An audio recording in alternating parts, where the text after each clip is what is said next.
অচিৰেই উচ্ছেদ চলিব লখিমপুৰৰ নাওবৈচাৰ ফুকন দলনি ভিজিয়াৰত আৰু উচ্ছেদৰ কাৰণে 7 দিনৰ সময়সীমা বান্ধি দিয়া হৈছে। যিসকল বেদখলকাৰী আছে তেওঁলোকক আৰু ভিজিয়াৰ খালী কৰাৰ কাৰণে 7 দিনৰ সময়সীমা বান্ধি দি নাওবৈচাৰ ৰাজচক্ৰ বিষয়াৰ কাৰ্যালয়ৰ ফালৰ পৰা জাননী জাৰি কৰা হৈছিল। আজি 3-4 দিন অতিক্ৰম কৰিছে, হয়তো আৰু 2 দিনৰ ভিতৰতে এই ভিজিয়াৰ সম্পূৰ্ণৰূপে উচ্ছেদ কৰি খালী কৰা হ'ব।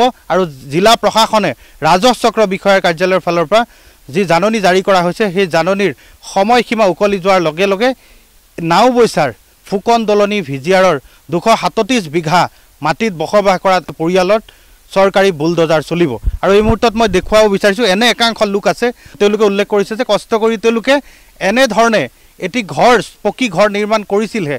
কোনোবাই যদি পকী ঘৰটোত 10 দিন হৈছে সোমোৱা, কাৰোবাৰ 15 দিন হৈছে, কাৰোবাৰ এমাহ হৈছে। ইয়াত এনে বহু লোক আছে যিসকল লোকে নতুনকৈ এইদৰে পকী ঘৰ নিৰ্মাণ কৰি কোনোবাই যদি এসপ্তাহ হৈছে, কোনোবাই 10 দিন হৈছে তেওঁলোকে ঘৰত প্ৰৱেশ কৰিছিলহে। আৰু হঠাৎ আহিছে তেওঁলোকলৈ উচ্ছেদৰ জাননী, তেওঁলোকে ঘৰ মাটি খালী কৰাৰ নিৰ্দেশ আহিছে। আৰু যাৰ পৰিপ্ৰেক্ষিতত এইদৰে আজি 15 দিন পূৰ্বে সোমোৱা ঘৰত প্ৰৱেশ কৰা এই ঘৰটো সপোনৰ তেওঁলোকৰ ঘৰ এতিয়া নিজেই ভাঙি অন্য স্থানলৈ ঢাপলি মেলিবলগীয়া হৈছে। মই এনে এই অঞ্চলটোত বা এই ভিজিয়াৰত আহি এইসকল লোকক লগ পাইছোঁ আৰু যিসকল লোকে কৈছে যে তেওঁলোকে এই মাত্ৰ এই ঘৰটোত 15 দিন হৈছিলহে প্ৰৱেশ কৰিছে। আৰু সন্মুখত আৰু কেইবাটাও ঘৰ আছে যিকেইটা ঘৰত হয়তো কোনোবাই এমাহ হৈছে, কোনোবাই 2 মাহ হৈছে এই পকী ঘৰসমূহত তেওঁলোকে প্ৰৱেশ কৰিছিলে। মই কথা পাতি ল'ম, তাৰপিছত আকৌ সিফালে যাম আৰু কেইটামান ঘৰ মই দেখুৱাম। মই আপোনাৰ ওচৰলৈ আহিছোঁ। এই ঘৰটো আপুনি নতুনকৈ বনাইছে? এইটো আমি নতুনকৈ বনাইছোঁ। আজি আমি 15 দিন হ'ল কিন্তু ঘৰত আমি সোমাইছোঁ। আজি বংগীমহল লগ হৈছে। ইয়াতে কেঁচা ঘৰ আছিলে? ইয়াতে কেঁচা ঘৰ আছিলে, ইয়াতো কেঁচা ঘৰ আছিলে। কেঁচা ঘৰ ভাঙি আমি পকা ঘৰ বনাইছিলোঁ। ভঙাৰ পিছত গম নাপালে যে ইয়াত ভিজিয়াৰ, গতিকে যিকোনো টাইমত গম পাইছোঁ। আমাৰ ইয়াতে জন্ম, ইয়াতে চব কিছু আমাৰ হেৰি বাবাবিলাকৰ ইয়াতে জন্ম, ইয়াতে ভাঙিবলৈ আমি এইটো মানে সম্ভৱেই কৰা নাই এইটো ভাঙি দিওঁ বুলি। ইয়াতে দেখিছোঁ বহুত নতুন নতুন ঘৰ। এই ঘৰবিলাক কেতিয়া বনাইছে? এই এমাহ 2 মাহ এনেকৈ হৈছে বনাই আছে। এই কম দিনৰ ভিতৰত ইমান পকী ঘৰ কেনেকৈ বনালে? কোনোবাই চৰকাৰী ঘৰ পাইছে, আকৌ কিছু পইচা ভৰাই মানে বনাই লৈছে। ইয়াতে এনেকৈ বনাইছে। চৰকাৰী ঘৰো পাইছে, এইফালে কিছু ধাৰ, চব নতুন ঘৰ বনাইছে। মই আপোনাৰ ঘৰ কোনটো? এইটো মোৰ ঘৰটো 1 মাহ হোৱা নাই, মই 15 দিন হৈছোঁ মই ঘৰত সোমাইছোঁ। মোৰ ল'ৰা ইমান কষ্ট কৰি কিনে ল'ৰা ঘৰ চৰ বনাই আছে, মাটি চাটি নাই। ইয়াতেই জন্ম কৰ্ম, ইয়াতেই মই বুঢ়া হৈছোঁ।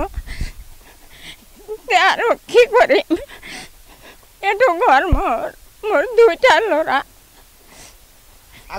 আপোনালোকে গম নাপায় যে ইয়াত চৰকাৰে যিকোনো টাইমত উচ্ছেদ কৰিব, আপোনালোকে পকা ঘৰ বনাব নালাগে? নাই, মই এইটো তজি মাটি আছে, এইটো উচ্ছেদ কৰিবলৈ মই গমেই নাপাওঁ।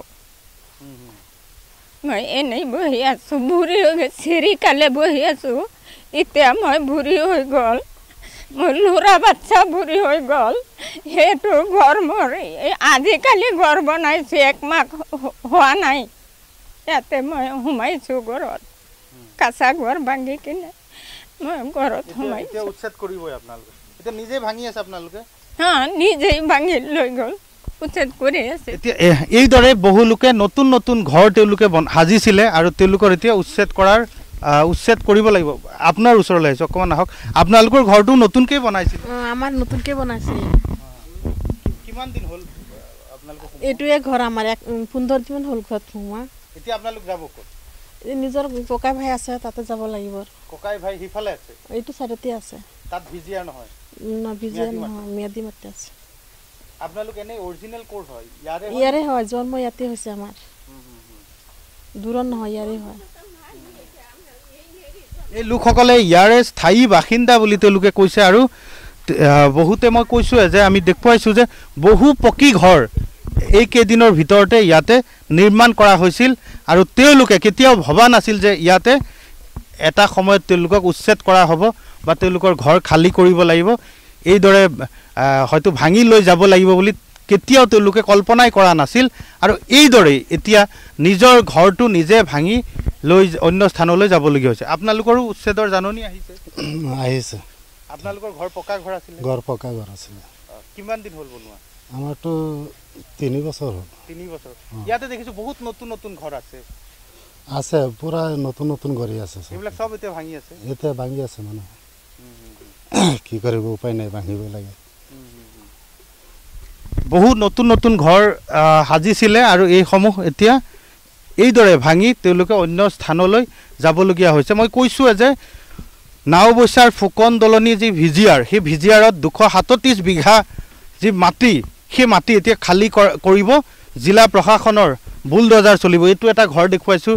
এই ঘৰটো নতুনকৈ বনাইছিলে, 15 দিন হৈছিলহে এই ঘৰটোত মানুহে প্ৰৱেশ কৰা, আৰু এই হঠাৎ আহিছে উচ্ছেদৰ জাননী আৰু এইদৰে নিজে সজা ঘৰটো নিজে ভাঙি এতিয়া অন্য স্থানলৈ যাবলগীয়া হৈ আছে।